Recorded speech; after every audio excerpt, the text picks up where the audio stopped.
আসসালামু আলাইকুম everyone, welcome back to my channel cooking studio by Reshma.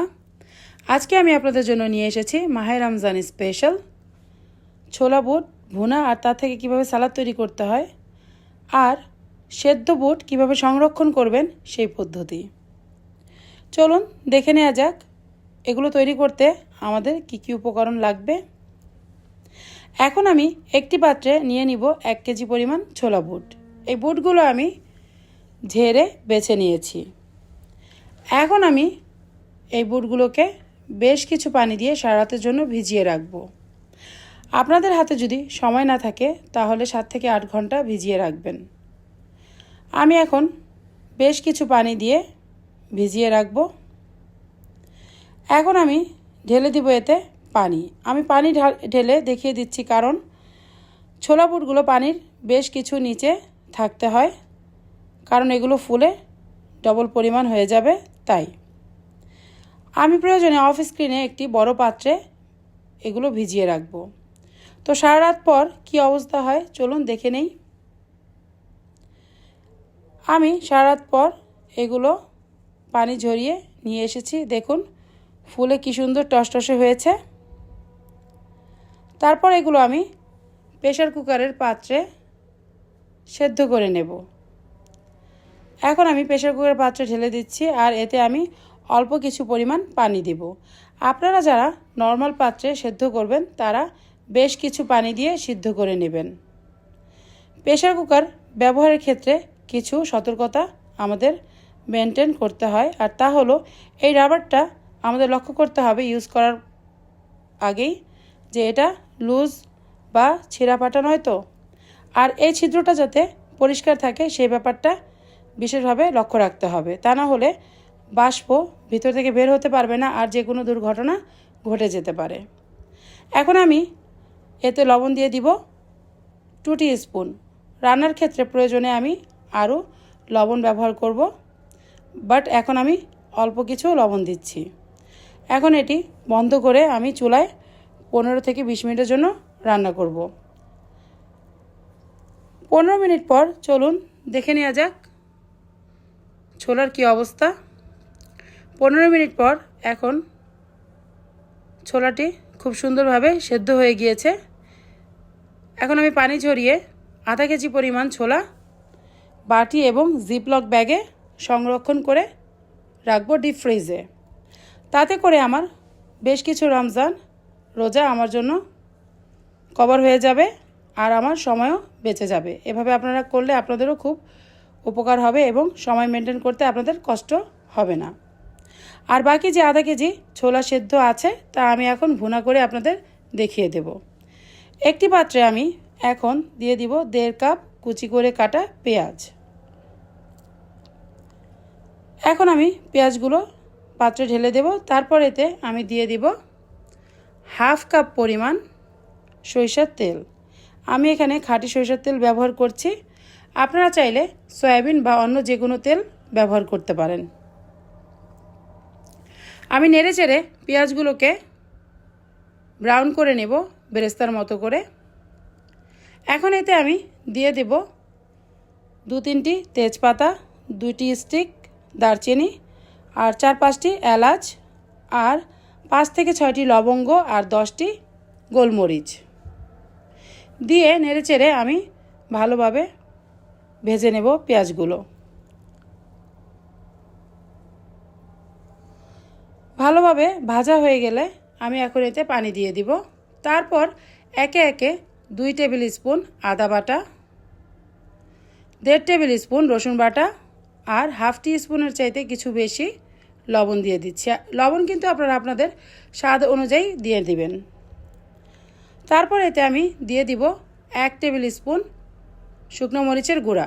ঝাল কিন্তু সম্পূর্ণই আপনারা আপনাদের স্বাদ অনুযায়ী দেবেন।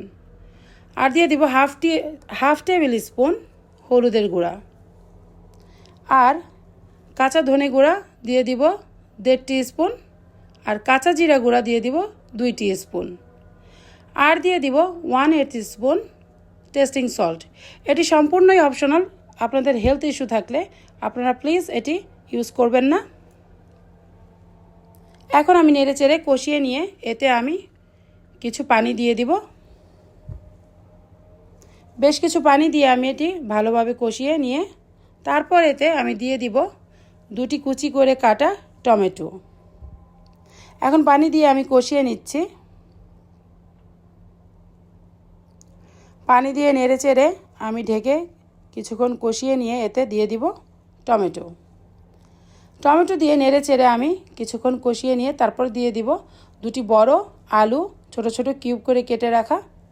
আপনারা চাইলে এটি সিদ্ধ করে চটকিও দিতে পারেন, বাট আমি কিছুদিন এই ছোলা ভুনা দিয়ে আমার রোজা কয়েকটা কভার করতে চাচ্ছি, তাই এজন্য আমি চটকিয়ে দিলাম না। আপনারা চাইলে আলু সিদ্ধ করে চটকিও দিতে পারেন। এখন ঢেকে আমি আলুগুলো সিদ্ধ করে নেব। আলু যখন 70%-এর মতো সিদ্ধ হয়ে যাবে এতে আমি দিয়ে দিব সেদ্ধ ছোলা দিয়ে কষিয়ে আমি কিছুক্ষণ নেড়েচেড়ে কষিয়ে নেব। তারপর এতে আমি 2 কাপের চাইতে কিছু বেশি পানি দিয়ে কিছুক্ষণ রান্না করে নেব। এখন আমি ঢেকে কিছুক্ষণ রান্না করার পরে চেক করে নেব। এর মধ্যে আমি বেশ কিছুবার নেড়েচেড়ে নিয়েছি। এই পর্যায়ে চলে আসলে আমি আলু আর কিছু ছোলা স্প্যাচুলা দিয়ে আমি ম্যাশ করে নেব।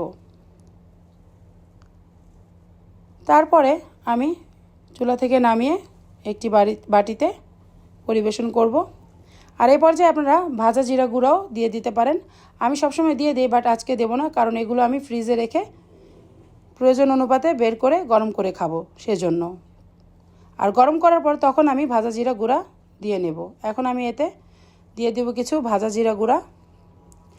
আর এখান থেকে আপনাদের তৈরি করে দেখাবো সালাদ। এখন আমি এই যে পরিবেশন করছি, আপনারা আপনাদের ইচ্ছে মতো সাজিয়ে নিয়ে পরিবেশন করবেন। চলুন এখন আমরা সালাদ তৈরি করে নিই। একটি মিক্সিং বলে আমি সালাদ তৈরি করব।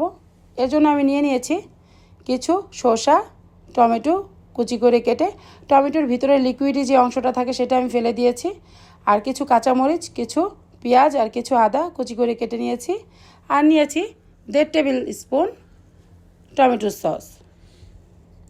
এখন আমি এগুলো সব কিছু মিক্সিং বোলে দিয়ে একটু লবণ দিয়ে মেখে নেব। তারপরে আমি মেখে এতে প্রয়োজন মতো ছোলা ভুনা দিয়ে দিব। এখানে আমি কোনো পরিমাণ বলছি না, এটা সম্পূর্ণই আপনারা আপনাদের প্রয়োজন অনুপাতে দিয়ে দিবেন। এখন ছোলা ভুনা দিয়ে আমি স্প্যাচুলা দিয়ে মিশিয়ে নেব, আর এতে দিয়ে দিব টমেটোর সস। এখানে আপনারা পুদিনা পাতা কুচি আর লেবু রসও ইউজ করতে পারেন, এতে টেস্ট আরও বেশি বেড়ে যাবে। এখন এতে আমি দিয়ে দিব ধনেপাতা কুচি।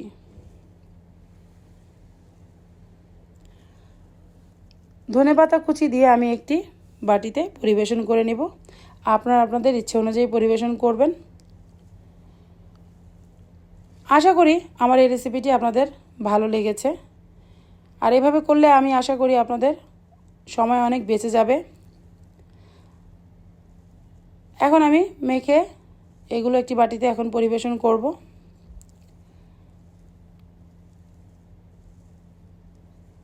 সবাইকে অসংখ্য ধন্যবাদ আমার রেসিপিটি দেখার জন্য।